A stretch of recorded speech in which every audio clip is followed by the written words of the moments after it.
Hello, everyone. Good afternoon. It's Janine, the pricing lady, and you are live with the pricing lady. Welcome, everyone. I'm so glad to have you here today. And I'd also like to welcome my very special guest Heather Legge. Hello, Heather. Hi. How is So, everybody today? I don't know about you, but here in Switzerland, it's actually a beautiful day today. So, Nice. Yeah, it's finally spring here too. So, excellent. So, Heather, why don't we go ahead and just dig right in? I'd like to give you the opportunity to introduce yourself so that people can get to know you a little bit.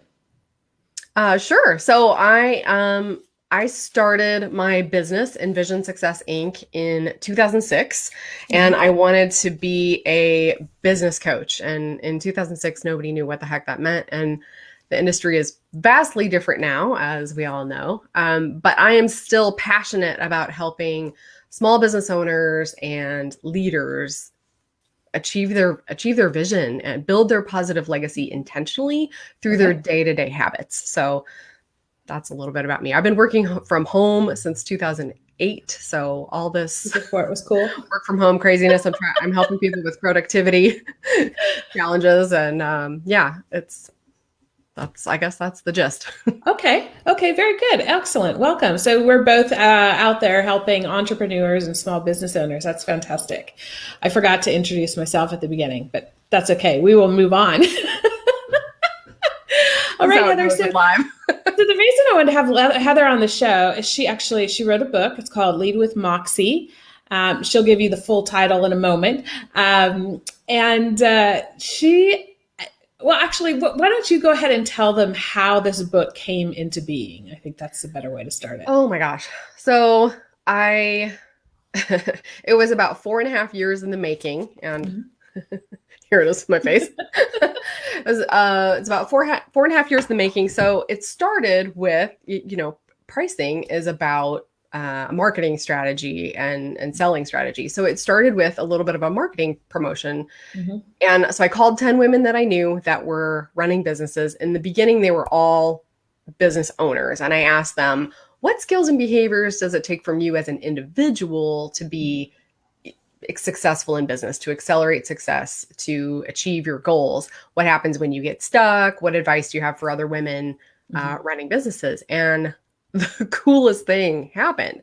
I thought, oh, 10 phone calls. They were very generous with their time. They really let their hair down. They got vulnerable with me. They shared things I did not expect. People share with me anyway, but it was an eye opener, and they really enjoyed these conversations, and they suggested, oh, you should talk to so and so, and you should talk to this other lady, and you should talk to this other person. And so over time, it Okay. sat for periods of time, but over time I interviewed 111 women running businesses on, again, those skills and habits that help Uh-huh. them be successful. Okay.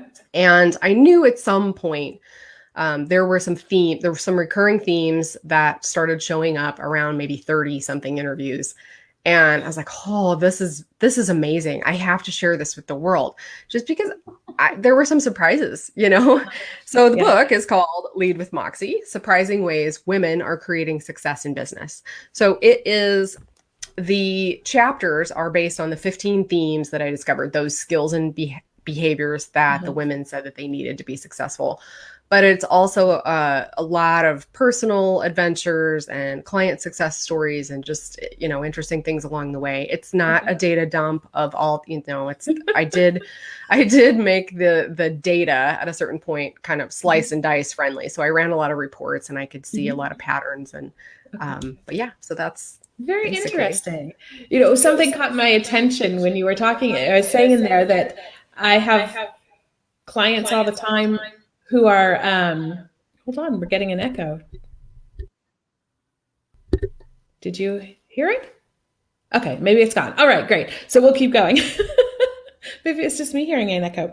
So what caught my attention was you said that at about 30 interviews, you started to notice the patterns. And I found this really interesting because people are always asking me when I talk about doing customer interviews with them, they ask me, well, how many do I have to do? And while maybe the 30 isn't a scientific number, But maybe, it takes quite a few interviews before you really start seeing those patterns crop up. So I found that very interesting. And then, of course, you kept going, right? I did. Yeah. And interestingly, I'm part of a startup. The Startup Collaborative is a Uh-huh. local startup community here where I am. And they advise their new startups to do 20 Yeah. interviews before they even really start before they Yeah. even really look at anything else. Like, is Exactly. there is there validation from the market? Right, So right, yeah. right. Okay, excellent. So I was just snuck that in there because I thought that was really relevant, especially some conversations that I had today. Hmm. So one of the things that you mentioned during our initial conversation was that there were really three things or three surprises in this process that sort of changed you personally. I'd be curious if you could share some of that with us. Yeah, sure. I mean, they're not all pricing related. So, That's good. and besides, you We'll could come do to the the book pricing in a moment. and see the surprises. There were a lot of surprises, but there were three biggies. And I would say probably the biggest one that was pretty apparent from the beginning was that we women in business worry far too much about what everybody else thinks of us, right? We are so hard on ourselves. So, whatever you want to call it, imposter syndrome or just like that, it's almost like a constant need for validation. And I've seen this with a lot of my clients, men and women, but it's more apparent with women. Okay. Um, that was probably one of the bigger things and why I knew I had to share Right. all the stuff that I discovered. Right.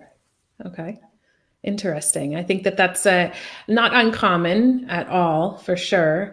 And I would say it also, it's not just a woman thing. I understand that in the context of your book, that's what you were focused on. I think it happens in both parties, but definitely I think it's something that women, you see it more of a pattern in women, that's for sure. Yeah. Yeah, definitely agree. And interestingly, so I worked with a book coach and toward the midway through the writing process, it was 18 months. I mean, it took me forever, it feels like, but I said, I don't know if is this still relevant? Like really are people going to be surprised by this? Or do they need to hear this still? Is it kind of already been said? Like, yeah, we have imposter syndrome. It's whatever. Mhm. This is how we deal with it. She's like, no, it's still relevant. And I would say that's true, even for my men clients. I mean, there's just, so it's difficult because you think you have to worry about the branding. And here's one of the takeaways for me Mhm. from the book.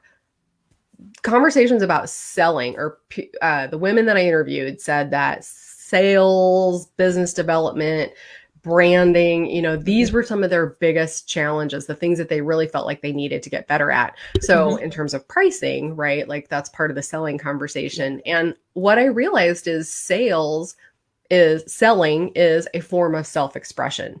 And if we treat it as such, we could really make it an art. We can have more fun. We can go at it Mhm. like a finger painting project instead of and everything has to be so perfect. Right, right. It's all, so much of it is just about the way in which you approach things. Yeah. So I was doing about 5 years ago, a lot of mindfulness work.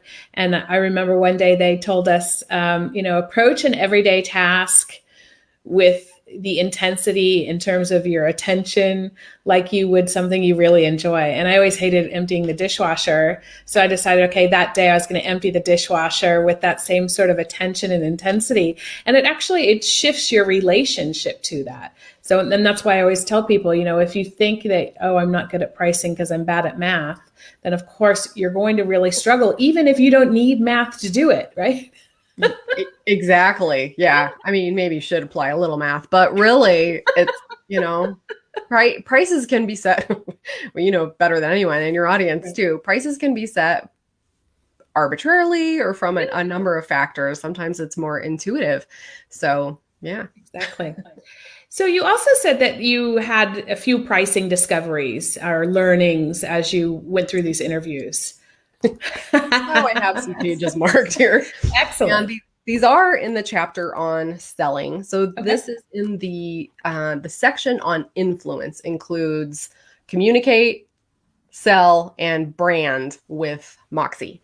Okay. So Moxie being my favorite word for a variety of reasons, being that fullest expression of self, right? Can So you just for a moment, can you explain what you mean by Moxie? Because maybe a lot of the listeners are actually non-native English speakers. sure. And you know what? I don't even think that matters. I think people in any language, not anyone's sure what it Right. really means. It means something different. It's like attitude. You ask people to Attitude. describe attitude, Right. and you'll get a slightly different Mm-hmm. definition, but everybody Right. kind of knows the same. Knows what So you I mean. think Moxie is like that. It's it's a little bit personal, like attitude, but Mm-hmm. it's being confidently yourself. Okay. Confident, more, it has something to do with confidence and grit and boldness, Okay. but not necessarily aggressiveness, right? Okay. So, Right. yeah, just going for it takes Moxie. Takes Moxie. It's Yeah. oh, excuse me. It takes a courage as well, I would guess, as part of it. Yeah. Yeah, I think so. I think the courage, Moxie can become the call to courage Mm-hmm. for some of us who don't want to be seen as too aggressive. Right. So, Right. yeah, that works. Okay. So what did we So learn pricing wise? yeah, so there are a couple of stories, a couple of client stories that I'd like to share, and Okay. then something that from one of the mentors in the very beginning of my coaching experience. So, Okay. we talked about worthiness before, and Mm-hmm. that was one of the big ahas in the book was that so many people, small business owners, specifically those selling services, selling themselves, Mm-hmm. right? There's this issue of worthiness, as I call it, that Right. pops up. If we think we don't deserve the price that we're asking for, Mm-hmm. even if it's totally subconsciously, it will basically sabotage the conversation and the Mm-hmm. success. Mm-hmm. So getting around that or overcoming that and feeling truly worthy is a huge part of setting the right price, asking for the sale, and having, Yeah. getting the yes. Yeah. But I thought I would also share a couple stories. So Mm-hmm. one of the lessons that I had learned through the book writing process and chose to include this story is I had a client and he just was all over the place with his sales. He was constantly bringing something new to the market. He was confusing his prospects and his clients with all these new offerings because he was trying to get it right. Right. We see Which this. many of us do, right? And he was trying to get it right. Okay, awesome. I said, whoa, just offer a few options. So Mm-hmm. this is something that I learned and I've been able to share with clients is if you just offer 2 or 3 options for people, I think a lot of this worthiness thing is based in the desire to be courteous and helpful. Mm-hmm. And and as we know, the root of the word to sell is to give. And so he was trying to be so uber helpful that he was offering a million things. I said, whoa, let's try this. So Mm-hmm.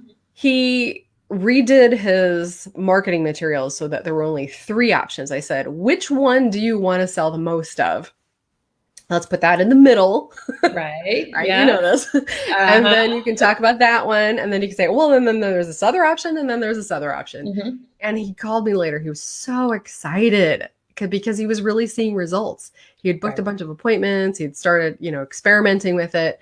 But I think that to me, that boils down to the root of wanting to be helpful and courteous Mm-hmm. with your people. So another lesson that came up in these conversations and made it into the book and into our conversation earlier is that when you're being overly courteous, sometimes you assume that people can't afford your prices Yes. and you mistakenly offend them. So Mm-hmm. definitely want to talk about this today. So don't assume that people can't afford your stuff. I mean, that's really it. That's more rude than courteous, right? I think we think this worthiness thing, well, I want to give discounts. One of the biggest lessons I learned pricing related was I was giving far too many discounts. And at one point my bookkeeper had a category in my financials for discounts. And I had a goal for several years to keep it under 10%. Like really, because I was working through some of these worthiness issues, right? So when you present the price, Mm-hmm. and it's more about value. So I'll touch on that in a sec too. It's the price is the price, right? Once you've gone through the hard work of setting the price, Right. don't assume that they can't afford it. Right? But being courteous is assuming that they're in a good position and they'll tell you if they can't. actually afford it. Right? Exactly. Yeah. So that was one of those things that I've seen again, again, and again. That please listen. That's really interesting. Yeah. Here's another one. So this story comes, or I included it in the book. So one of my clients, interestingly, I've had a lot of massage therapy clients over the years. And I think that's because I love getting massages. Sometimes I would trade because, it's hard for a massage therapist to afford executive coaching rates. But we don't want to make that assumption. Exactly, right? There's no point in assuming that. So, but there's value, I think, because they're small business owners, they're selling themselves. There's a lot of stuff to overcome often. So she wanted to raise her rates, and she had been this particular client story. She had been a massage therapist for a while. Before that, she was a yoga instructor, dance instructor. She knew, like, of all these massage therapists I had known, she knew the human anatomy. She knew her shit better still, knows her shit better than anyone else I had known. And she was really struggling to raise her fees at a certain point. She knew she needed to, right? This is where we know we should be doing something. I should be charging more, but I don't want to lose my clients. And I said, well, what makes you think you're going to lose clients? Well, I just, it's the same thing. We're assuming people are going to say no, or we're worrying so much about what they're thinking. And so we looked at value, right? The value that they're getting versus the price that you're charging, and the law of compensation. If you know what that is, basically says, give more in monetary value than you're asking in monetary value. Right. So offer more value than the price that you're stating, right? So we talked about that, and she came up with this convoluted whole way she was gonna not actually charge more. She was gonna raise the amount, but then tell people that she wasn't accepting gratuity or tips. I said, well, you're not actually going to be making any more money. She's like, yeah, but that's okay. Because I need to get to this level, but I don't want to lose any clients. I said, well, which clients are you okay with losing on price alone? Right? Yeah. And she said, oh, well, actually this one and this one and this one. I'm like, what are you waiting for? Like, this is a great opportunity to kind of cull the herd, if you will. The people that aren't out, weed it out. I tell people this all the time. It really is raising prices is an opportunity to go after clients who are willing to pay more and get rid of the ones that are difficult and, quite frankly, you may not want to be working with anymore. Exactly. I mean, they're only with you because of price. I mean, she wasn't the lowest price in the market. By far. And she had she had invested so much in herself, in her knowledge and skills. And she had so much to bring to, to the table, literally and figuratively. So, and I can report that there's a happy ending to that story. Her business has grown.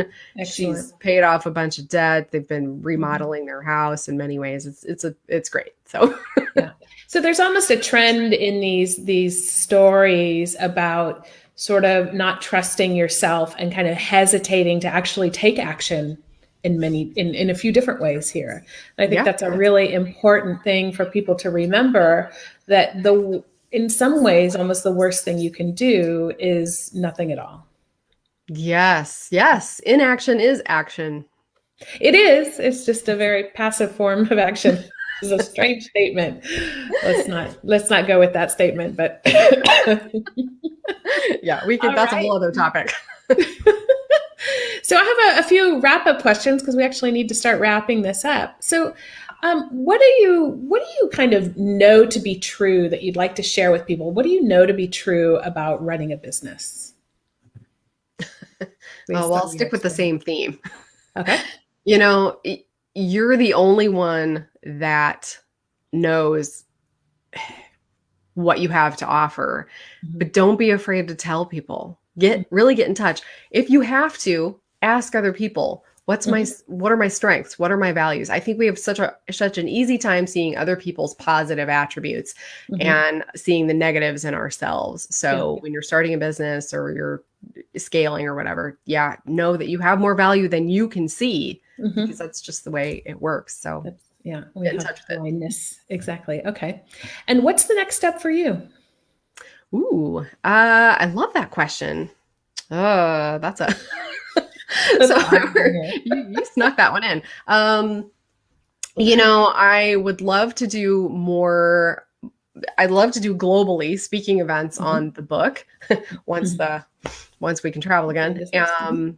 But I mentioned I'm involved in this startup project. So Okay. what it is right now, I'm doing free virtual co-working events on my, Mhm. the info's on my Facebook page, or you can just Mhm. message me or whatever. And that ties into a new project that I'm starting up, which is something I discovered through all these interviews, is that the time crunch is really killing. I mean, everybody wants more control of their time. And one Mhm. of the ways that I'm looking to help solve that challenge for small business owners is offering Mhm. business templates. So that's the new project that I'll be Okay. digging into a little bit more, maybe during this whole quarantine period when I'll Great. have a little bit more time. Okay. Excellent. So where can people find you if they want to find out more about you, the book, what you're doing? Yeah, I mean, I'm all over the place. I'm on pretty much every platform. Mhm. So you can probably Google Heather Legge, Okay. Legge. You can go to this leadwithmoxie.org, and actually Mhm. that's about the project that led to the Okay. book. You can click on Amazon and purchase a copy of the book if you're interested in that. And Mhm. it's got a lot of fun stories and Okay. yeah, some insights from the interviews, obviously. I'm on Facebook. Okay. Heather Legge. You can find Great. me. We'll put some of those links in the comments after the show so people don't have to search too hard. Thank you so much for being with me today, Heather. I really appreciate your time and your sharing your findings with us as well. Well, you're welcome. Thank you so much. This has been fun. Yeah, I appreciate great. it. So, and thanks to those of you who are watching us live as well, and those of you who will watch us later. Thank you so much for joining. If you'd like to find out more about how to get pricing right in your business, you can always head on over to thepricinglady.com. Or if you'd like to talk to me, go ahead and book a discovery session. You'll see that right here. Until next time, I wish you all the best, everyone. Have a great day. Stay safe and healthy. And as always, enjoy pricing. See you soon.